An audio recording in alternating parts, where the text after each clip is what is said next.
cette histoire, des plus touchantes, commençait un beau jour de mai. Monica, chef du club de littérature de son école, avait le cœur gros. L'homme qu'elle aimait, Senpai, était fou amoureux d'une des membres de son groupe, Sayori. Après plusieurs tentatives euh, de séduction, la pauvre jeune fille réalisa que le cœur de son amour ne lui appartiendrait jamais. Elle avait pleuré et maintenant, elle voulait évoluer. Après tout, elle avait quand même mangé du chocolat pour rien. Elle avait de la chance. Elle pouvait leur parler pour apprendre à les connaître. Quand Yuri lui avait proposé de se trouver une petite amie, Monica ne l'avait pas prise au sérieux. Comment pouvait-elle trouver quelqu'un d'aussi bien que Senpai?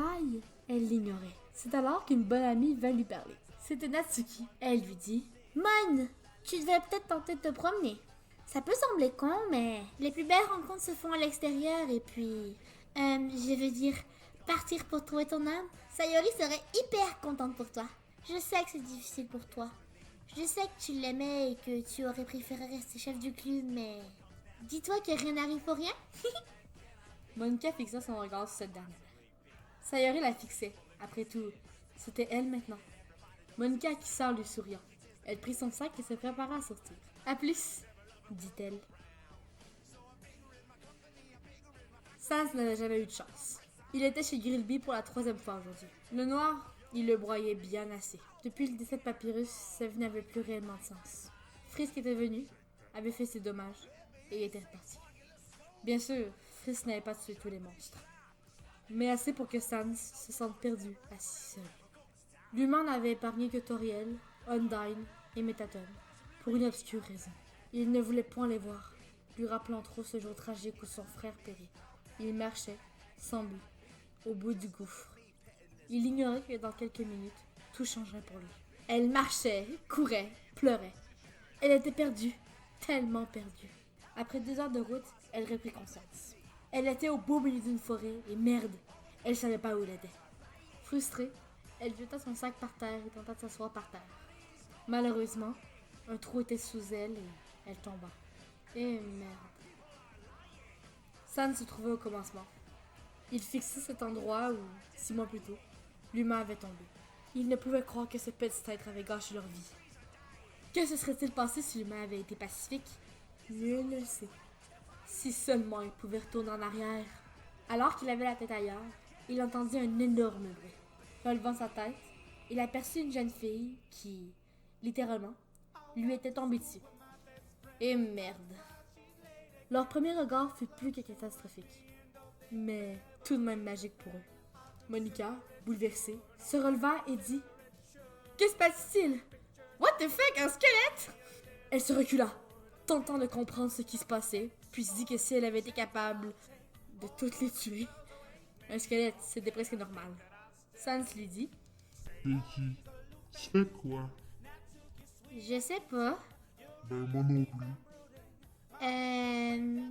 T'es dans l'underground? Ok. Tu t'en fous? Je suis en traumatisme. Ah, ok. Tu peux pas t'en sortir. Ok. Je devrais te tuer, mais flemme. C'est cool. Ouais. Euh... Visite? Ok, ouais. Suis-moi. Sans fit alors une visite guidée, tout en restant caché, de l'underground. Pour une raison qu'il ne saurait expliquer, il sentait que c'était ce qu'il devait faire. Un mois plus tard, Monica, ne se sentant plus à sa place qu'auprès des humains, décida de rester auprès des monstres. Au début cachée, puis non. Les monstres finirent même par l'apprécier et la considérer comme l'une des leurs. Monica vivait chez Sans, avec qui elle avait développé une grande amitié. Il était le premier, depuis bien longtemps, à la faire se sentir aimée. Du côté de Sans, depuis le départ précipité de Papyrus, Sans se sentait mort. Alors qu'il était déjà mort, pour dire le niveau de tristesse. Depuis Monica, il se sentait enfin apprécié et aimé. Des sentiments amoureux? Les deux n'étaient pas sûrs. Il leur faudrait encore un peu de temps pour en être réellement sûrs. Durant un mois, les deux s'étaient livrés l'un à l'autre. Elle lui avait raconté son histoire, et il lui avait raconté son histoire, tout aussi tragique. Elle lui avait avoué qu'elle avait eu ce pouvoir, mais qu'elle ne le possédait plus. Elle avait omis quelques détails, comme Sayori l'a pendu, mais ne pouvait lui raconter. Sans lui raconta lui aussi son histoire, comment l'humain ils avaient tous tué sans aucune pitié. Et puis, 2 mois plus tard, ce jour arriva. Monica s'était préparé un poème pour annoncer à son amoureux squelettique qu'elle l'aimait. Elle hésitait, puis répétait dans sa tête encore et encore sans arrêter.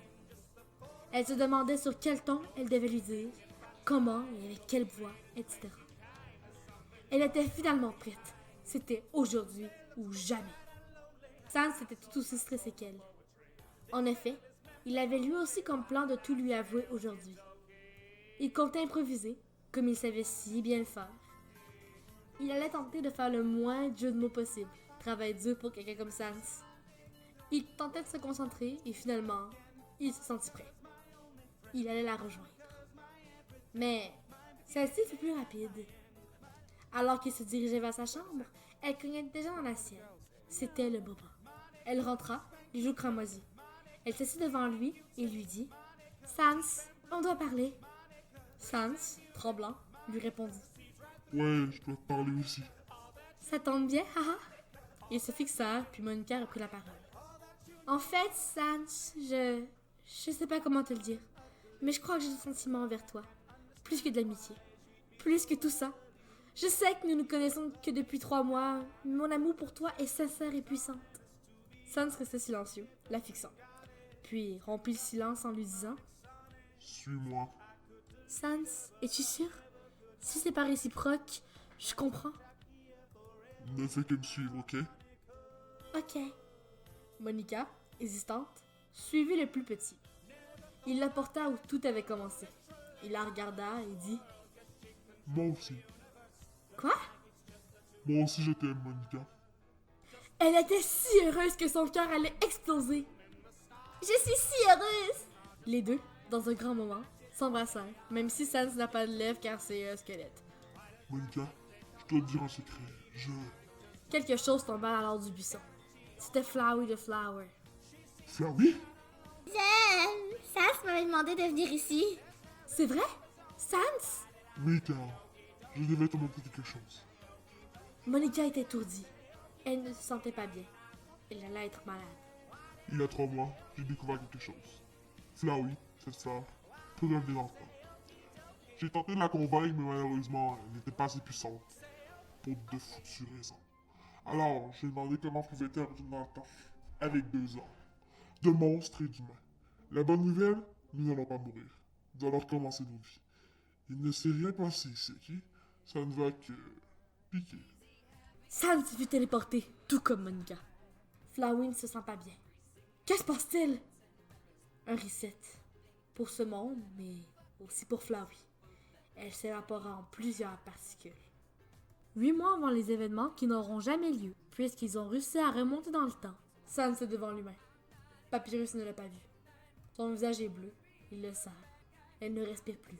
Sans s'approche de Papyrus et lui dit « Viens, Paps. Rien d'intéressant pour aujourd'hui. » Papyrus quitte la scène en gambadant, suivi par Sans, non sans jeter un dernier regard au cadavre sans vie de l'humain. Secrètement, il remercie la femme de sa vie. Il murmure « Merci, Monica. » Monica l'embrasse. Il a enfin accepté son amour. Sayori se trouve dans sa chambre, pendu. Le cadavre de Yuri pourri au sol, tout comme Natsuki, la nuit brisée. Senpai est enfin à elle. Tout ça grâce à son ange gardien, Sans. Maintenant, elle se doit d'effacer toutes les putains de traces. Elle a compris. Dans ce monde, c'est tuer ou être tué. Elle murmure « Merci, Sans. » Attends un peu, toi, chose. Moi? Depuis quand tu parles, mais oui, toi. Qu'est-ce que tu fais? De quoi tu parles? De base, mon histoire, ça va être une histoire à propos de Doki Doki, Monica qui sent mal de ses actions, qui regrette et qui finalement, trop perdue par ses pensées, décide de mettre fin à ses jours. Sans. D'où sort Sans? J'avais pas envie de mourir, là. T'existes même pas, what the fuck? Pis en plus, c'est encore moi qui décide, toi. Fait qu'explique-moi donc pourquoi t'as rajouté Sans d'Undertale, pour faire des vues, pour faire du clickbait. Ok. Ok, là, tu vas comprendre que c'est mon histoire, pis que je fais ce que je veux, là. C'est bon, tu Bruh. Hé hé. T'es peut-être la queen de ton jeu, là, mais pas ma vidéo. C'est encore moi qui décide. Puis si j'ai envie de mettre stop, je vais mettre un stop. Sache que je fais ce que je veux.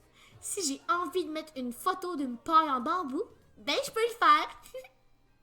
Ok, là, ça va faire 3 secondes, là. En plus, c'est encore moi qui fais ta voix. Fait que si j'essaie de plus parler, ben, t'auras plus de voix. Ça fait pas de sens ce que tu dis. Comme cette histoire de marde, là. Bon, là, ah ouais, efface tout ça, puis on va faire la vraie histoire, là. Non, c'est fini. De quoi c'est fini? C'est pas fini, ça a même pas encore commencé, là. Là, tu vas te calmer, puis tu vas arrêter ça.